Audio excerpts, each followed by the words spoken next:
నమస్తే ఓం గం గణపతయే నమః స్వర్ణలక్ష్మి నమస్తే అస్తు పరబ్రహ్మ స్వరూపిణి రాజ్యం దేహి ధనం దేహి సర్వకామాంచ దేహి మే. స్వర్ణలక్ష్మి అమ్మవారు ప్రతి ఒక్కరికి చక్కగా బ్రహ్మ జ్ఞానాన్ని ఇవ్వాలని, తద్వారా ప్రతి ఒక్కళ్ళు చక్కగా నవ్వుతూ హ్యాపీగా ప్రతి దాన్ని ఎంజాయ్ చేసే విధంగా ఉండాలని చెప్పేసి మనం అమ్మవారిని కోరుకుందాం. అంతేకాకుండా ప్రతి ఒక్కళ్ళకి చక్కగా రాజ్యం దేహి నాయకత్వ లక్షణాలని, ఒక అధికారాన్ని, పవర్ని, అథారిటీని అమ్మవారు ఇవ్వాలని, అలానే ధనం దేహి ప్రతి ఒక్కళ్ళకి విపరీతమైన ధనం ఇవ్వాలని, ఎక్కడుంటే అక్కడ ధనం ఉండాలని, ఆఫీసుల్లోనూ బ్యాంకుల్లోనూ ఇళ్లల్లోనూ ధనం శుభ్రంగా నింపుకొని ఉండాలని చెప్పేసి, అంతేకాకుండా సర్వకామార్థ సిద్ధి అనుకున్న పనులన్నీ అనుకున్న విధంగా అమ్మవారు ఇమ్మీడియట్లుగా నెరవేర్చే విధంగా మన అందరినీ ఆశీర్వదించాలని, అందరూ చక్కగా ఉండాలని చెప్పేసి అమ్మవారికి నమస్కారం చేసుకుంటూ, దానికి ముందుగా గణపతిని మనకి ధనాకర్షణ శక్తిని ప్రతి ఒక్కరికి ఇవ్వాలని చెప్పేసి మనం కోరుకుందాం. ఈరోజు టాపిక్ మనం చూసుకుంటే, గురువు మారుతూ ఉన్నారు. ఎప్పుడు మారుతూ ఉన్నారు? జూన్ 2వ తారీఖున గురువు మారుతూ ఉన్నారు. అయితే ఏంటి, నాకు లాభం ఏంటి, గురువు మారితే ఏంటి, దానివల్ల నేను నాకు అసలు ఏంటి అని మనం ప్రతి ఒక్కళ్ళు ఆలోచించుకుంటూ ఉంటాం. గురువు వచ్చేటప్పటికి 5 రకాల 6 రకాల ముఖ్యమైన పనులు చేస్తూ ఉంటారు. గురువు చాలా రకాల పనులు చేస్తుంటారు. ముఖ్యమైనవి మన ఇండివిజువల్ లైఫ్లో మనకి ప్రభావం చూపించేది ఫస్ట్ వచ్చేటప్పటికి ధన సంపాదనలో ఐశ్వర్యం కావాలంటే గురువు యొక్క అనుగ్రహం మనకు ఉండాలి. రెండోది సంతానం, పిల్లలు చక్కగా ఉండాలి, వాళ్ళు చదువుకోవాలంటే గురువు యొక్క అనుగ్రహం మనకు ఉండాలి. తర్వాత మనకి జ్ఞానం, అద్భుతమైన జ్ఞానం మనకు ఉండాలి. ఓకే, మనం చేసేది మంచినా చెడునా దాని గురించి లోతైన అవగాహన ఉండాలి. మనం చదువుకున్న జ్ఞానం మనకు ఉపయోగపడాలంటే గురువు యొక్క కృప మనకు ఉండాలి. అంతేకాకుండా ధర్మచింతన, మనం ఫాలో అయ్యేది కరెక్ట్ మార్గంలో ఉన్నామా, లేదంటే సన్మార్గంలో ఉన్నామా, లేదంటే తెలవకుండా వేరే మార్గంలో ఉన్నామా, రాంగ్ గైడెన్స్లో ఉన్నామా, రాంగ్ ఇన్ఫ్లుయెన్స్తో ఉన్నామా, ఇలాంటి యొక్క అన్ని విషయాలు మనకి గురువు ద్వారానే తెలుస్తుంది. ధర్మచింతన అంటారు. అంతేకాకుండా దైవభక్తి, టీచింగ్, ఇలా రకరకాల విషయాల్లో బంగారం, జ్యువెలరీ మనకి ఎలా ఉంటుంది ఏంటి, ఇలా ముఖ్యమైన యొక్క అంశాలు ప్రతి ఒక్కళ్ళ జీవితంలో గురువు మారటం ద్వారా మనకు ప్రభావితం చేయబోతుంటుంది. అయితే ఈ గురువు మార్పులో ఇంకా 2-3 ముఖ్యమైన ఇంపార్టెంట్ పాయింట్లు తెలుసుకోవాలి. ఫస్ట్, గురువు మిథున రాశిలో నుంచి కర్కాటక రాశిలోకి మారుతూ ఉన్నారు. ప్రతి సంవత్సరం గురువు ఒక్క రాశిలో తిరుగుతూ ఉంటారు, సంచారం చేస్తూ ఉంటారు. మిథున రాశి సక్సెస్ఫుల్గా 1 year అంతా కంప్లీట్ చేసుకొని ఇప్పుడు వాళ్ళు కర్కాటక రాశిలోకి వెళ్తున్నారు. అయితే కర్కాటక రాశిలోకి 12 సంవత్సరాల తర్వాత వచ్చి ఉన్నారు కాబట్టి ఈ యొక్క కర్కాటక రాశిలో గురు సంచారం చాలా ముఖ్యమైనది. ఎందుకంటే కర్కాటక రాశిలో గురువు ఉచ్చ స్థానంలో ఉన్నారు. మంచి చక్కగా ఈ సంవత్సరం అంతా పిల్లలు ఎవరు పుట్టినా కానీ వాళ్ళకి గురువు జాతకంలో వచ్చే స్థానంలో ఉండి మంచి యోగ్యతను ఇస్తూ ఉంటారని మనం చెప్పుకోవచ్చు. సో ఈ యొక్క ఉచ్చ స్థానంలో ఉన్న గురువు సంపూర్ణమైన ఫలితాన్ని, చక్కటి ఫలితాన్ని ప్రతి ఒక్కరికి ఇస్తూ ఉంటారు. అయితే వాళ్ళ యొక్క ప్రభావం 12 మనుషుల మీద ఉంటుంది. ఈ మనుషులందరూ 12 రకాల రాశులుగా విభజించడం జరిగింది. కొన్ని రాశులకి, చాలా వరకు రాశులకి అనుకూలంగాను, కొన్ని రాశులకు ప్రతికూలంగాను, కొన్ని రాశులకి సామాన్యంగాను ఉండే అవకాశం ఉంటుంది. ఇప్పుడు మనం గురువు ప్రతి ఒక్కళ్ళ రాశులకి మేష నుంచి మీన వరకు ఎలాంటి ఫలితాన్ని ఇస్తూ ఉంటారు, ఆ ఫలితాలను మనం ఎలా ఎంజాయ్ చేయొచ్చు, ఇన్ కేసు ఫలితాలు కనుక సరిగ్గా వాళ్ళకి అనుభవంలోకి రాకపోతే ఏం చేయాలి, అలానే కొన్ని రాశులకి ఖచ్చితంగా ప్రతికూలమైన పరిస్థితులు ఉన్నాయి, ఎలాంటి ప్రతికూలమైన పరిస్థితులు ఉన్నాయి, వాటిని తప్పించుకోవడానికి మనం ఎలాంటి పరిహారాలు చేసుకోవాలి అనేది కూడాను 12 రాశుల వైజ్గా ఆ రాశికి ఎలాంటి ప్రభావం ఉంటుంది, దానికి మనం ఎలాంటి పరిహారాలు చేస్తే చక్కగా ఉంటామో కూడా మనం ఈ వీడియోలో మనం చక్కగా తెలుసుకుందాం. ఈ గురు మార్పు మీనరాశి వాళ్ళకైతే చక్కటి అవకాశాన్ని, అదృష్టాన్ని, మహాభాగ్యాన్ని తీసుకొస్తుందని నేను ఖచ్చితంగా చెప్తాను. 2025లో బాగా ఇబ్బందులు పడిన రాశులు ఏదైనా రాశి ఉందంటే మీనరాశిని గమనించుకోవాలి. ఈ మీనరాశి వాళ్ళు, నాకు 10 కాల్స్ వస్తే 3 నుంచి 4 కాల్స్ మీనరాశి వాళ్ళే వచ్చాయి అని గమనించండి. ఈ మీనరాశితో పాటు వాళ్ళ ఇంట్లో సింహరాశి ఉన్న, ధనుస్సు రాశి ఉన్న, మేషరాశి ఉన్న, కుంభరాశి ఉన్న ఇంట్లో ప్రాబ్లమ్స్ చాలా అధికమయ్యే అవకాశం ఉంటుంది. భార్యాభర్తలు దాదాపు విడిపోయేదాకా వెళ్ళిపోయిన సంఘటనల దగ్గర నుంచి పిల్లలకి తల్లిదండ్రులు బాగా దూరంగా ఉండే అవకాశం కూడా చాలా చోట్ల నేను కొన్ని కేసుల్లో చూశాను. ప్రేమించుకొని పెళ్లి చేసుకొని అప్పటిదాకా చక్కగా ఉన్నవాళ్ళు విడిపోయే అంత పరిస్థితులు దాకా వచ్చే పరిస్థితులు నేను చూశాను. లైఫ్లో అంతా సేవింగ్స్ 10 ఏళ్ళు కష్టపడిన డబ్బు అంతా బిజినెస్లో పెట్టి బిజినెస్లో కోల్పోయి లాస్ అయిపోయి మళ్ళా అటు బిజినెస్ చేయాలా లేదంటే ఉద్యోగం చేయాలా అనుకున్న వాళ్ళ దగ్గర నుంచి 40-50 బిజినెస్లు ఎన్ఆర్ఐలు చక్కగా అమెరికాలో రన్ చేస్తూ ఫ్రాంచైజీలు అవి సరిగ్గా లాస్లు వచ్చేసి సగం క్లోజ్ చేసుకొని మళ్ళీ ఇబ్బందులు పడుతున్న వాళ్ళు ఇలా రకరకాల కేసులు రకరకాలుగా. నాకు తెలిసిన విజయవాడ నుంచి వాళ్ళకి చాలా లారీలు ఉన్నాయి, ట్రాన్స్పోర్ట్లు ఉన్నాయి. సగం ట్రాన్స్పోర్ట్లు ఈ టైంలో వాళ్ళకి లారీలు లాస్ అయిపోయారు పార్ట్నర్స్ నమ్ముకోవటం వల్ల. ఇలా రకరకాల కేసులు అన్నీ నేను చూస్తున్నాను. అయితే ఈ మీనరాశి వాళ్ళకి వాళ్ళ గురించి చెప్పుకుంటూ పోతుంటే ఆ కాల్స్కి అది నాకు ఇంకా ఎంతో వస్తూ ఉంటుంది, ఫ్లోలో నేను ఎమోషనల్ అయిపోతూ ఉంటాను.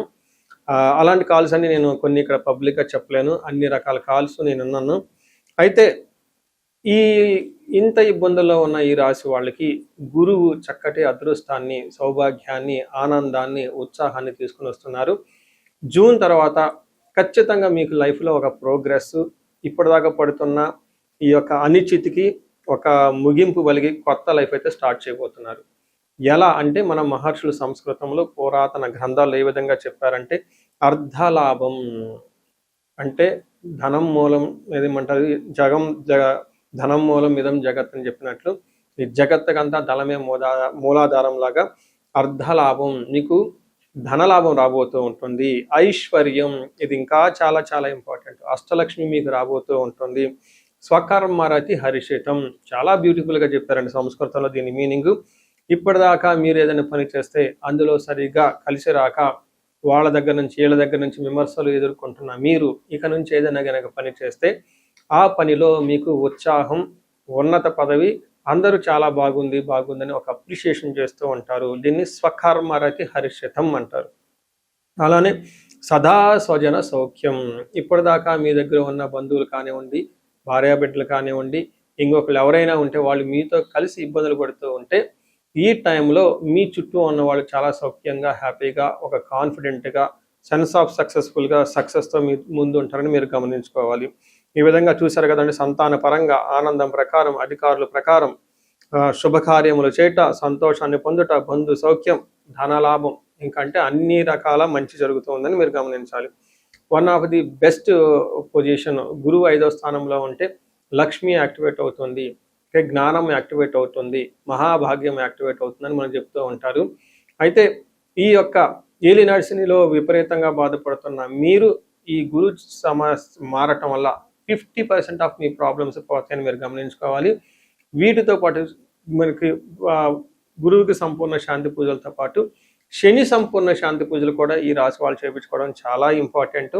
ఎవరైనా కొత్త పనులు చేయాలనుకున్నా, ఫారిన్ వెళ్ళాలనుకున్నా, లైఫ్లో ఎక్కడ స్టాగ్నెట్ అయినా కానీ శని సంపూర్ణ పూజలతో పాటు గురువు సంపూర్ణ శాంతి పూజలతో పాటు మన్యు పాశుపత అభిషేకం ఇంట్లో చేయించుకుంటే చాలా బాగుంటుందని గమనించాలి. సో చూశారు కదా, గురువు ఈ రాశి వాళ్ళకి ఎలాంటి అనుకూల ప్రతికూలాలు తీసుకుని వస్తున్నారు, ఫలితాలు తీసుకుని వస్తున్నారు, అనుభవంలోకి రాబోతున్నాయో ఈ జూన్ నుంచి 2027 జూన్ వరకు, 2026 జూన్ నుంచి 2027 జూన్ వరకు ఎలాంటి ఫలితాలు ఉన్నారో మనం తెలుసుకుందాం. అయితే గురువు యొక్క అనుకూల ప్రభావం మన మీద ఉండటానికి మనం కొన్ని రకాల పరిహారాలను ఖచ్చితంగా చేసుకోవాల్సి ఉంటుంది. ఒకటి, గురువుకి సంపూర్ణ శాంతి పూజలు చేసుకోవాలి. సంపూర్ణ శాంతి పూజలు అంటే ఏంటి, చాలా మందికి అవగాహన ఉండదు. గురు గ్రహానికి మన శాస్త్రాల్లో, గ్రంథాల్లో ఏదైనా గనక ఒక గ్రహం మనకి సరిగా అనుకూలించకపోతే ఆ యొక్క గ్రహం యొక్క మనం ప్రతికూల పరిస్థితుల నుంచి అనుకూలంగా మార్చుకునే ప్రక్రియ ఉంటుంది. దీనికి పరిహారాలు అంటారు. మనకి శాస్త్రాల్లో ఏ విధంగా చెప్పారంటే గురువుకి జప సంఖ్య 16,000 సార్లు చేయాల్సి ఉంటుంది. అధిదేవత, ప్రత్యధి దేవత ఇంకొక 3,000, 2,000 సార్లు చేయాల్సి ఉంటుంది. గురుగ్రహానికి ఇటు అటుగా ఒక 20,000 సార్లు జపం చేయాల్సి ఉంటుంది. అలానే గురుగ్రహానికి తర్పణం చేయాల్సి ఉంటుంది, గురుగ్రహానికి దానం చేయవలసి ఉంటుంది, గురుగ్రహానికి హోమం చేయవలసి ఉంటుంది. ఇలా ఈ 4 రకాల ప్రక్రియలను ఎవరైతే చేస్తారో గురుగ్రహ సంపూర్ణ శాంతి పూజలు అంటారు. అయితే ఇండివిజువల్గా వాళ్ళు చేసుకోవటం కష్టం కాబట్టి సద్బ్రాహ్మణుల్ని, దేవాలయాలు ఉన్న పండితుల్ని, లేకుంటే గురువు యొక్క మంత్రాన్ని తీసుకొని వాళ్ళు కొన్ని లక్షల సార్లు, వేల సార్లు ఉపాసన చేసి చక్కగా సాధన చేసిన వాళ్ళ దగ్గరికి వెళితే ఆ మంత్రం వాళ్ళ ద్వారా సిద్ధించి గురువు యొక్క అనుకూలం మీకు అనుకూలంగా ఉంటుంది. ఇది కాకుండా గురువుకి సంబంధించిన దేవాలయాలు అంటే మేధా దక్షిణామూర్తి కానివ్వండి, లేదంటే హయగ్రీవ సంబంధించిన దేవాలయాలు చక్కగా విజిట్ చేయటం చాలా మంచిది. ఇంకా ముఖ్యంగా గురు గ్రహం యొక్క శాంతికి మీరు ఆశ్రమాలు చక్కగా విజిట్ చేయొచ్చు. భగవద్గీత, పురాణాలు, వేదాలు, వేదాంతాలు, ఇలా యాన్షియంట్ స్క్రిప్చర్స్, పురాతనమైన గ్రంథాలను తెలుసుకొని అర్థం చేసుకుంటే చాలా బాగుంటుంది. గురుగ్రహ శాంతి గురించి ఇంకొకటి ముఖ్యమైనదంటే మీకు చదువు చెప్పిన గురువుల్ని వాళ్ళ దగ్గర ఆశీర్వాదం తీసుకోవడం చాలా ఇంపార్టెంట్. సాధువుల్ని, తర్వాత మీ ఇంటికి ఎప్పటి నుంచో అనాదిగా ఉన్న పురోహితులు, బ్రాహ్మణులు వాళ్ళు మీకు మంచి చెడు చెబుతుంటారు. అలాంటి వాళ్ళని మీరు సత్కరించటం, గౌరవించటం, వాళ్ళకి దక్షిణలు ఇవ్వటం ఇవన్నీ చేస్తే గురువు యొక్క గురు గ్రహం యొక్క అనుకూలం మీకు అనుకూలంగా ఉంటుంది. అంతేకాకుండా గురువు యొక్క అనుకూలమైన పరిస్థితులకి మీరు గురువులకు సంబంధించిన దత్త చరిత్ర చదువుకోవటం ఇంకా చాలా బాగుంటుంది. ఇంకా మీరు ఆశ్రమాలలో కనుక కొన్ని రోజులు కనుక టైం స్పెండ్ చేయగలిగితే అక్కడ యోగా చేయటం, మెడిటేషన్ చేయటం ఇవన్నీ చేస్తూ ఉంటే గురు గ్రహం యొక్క బలం పెరిగి ఇప్పటిదాకా మనం చెప్పుకున్న పరిస్థితుల్ని చక్కగా ఇంకా మంచి అద్భుతమైన రిజల్ట్ వచ్చే అవకాశం ఉంటుంది. ఇన్ కేసు ప్రతికూలమైన పరిస్థితులు ఉన్నా కానీ ఆ ప్రతికూలమైన పరిస్థితులను అధిగమించి చక్కగా లైఫ్ అంతా ముందుకెళ్ళడానికి అంత అవకాశం ఉంటుంది. ఈ సంవత్సరం ఈ గురువు యొక్క కర్కాటక రాశిలో ఉన్నంత వరకు 12 రాశుల వారికి చక్కగా అష్టైశ్వర్యాలు కలగాలని, భోగభాగ్యాలు కలగాలని చెప్పేసి చక్కగా ఉండాలని చెప్పేసి నేను కోరుకుంటున్నాను. నమస్తే.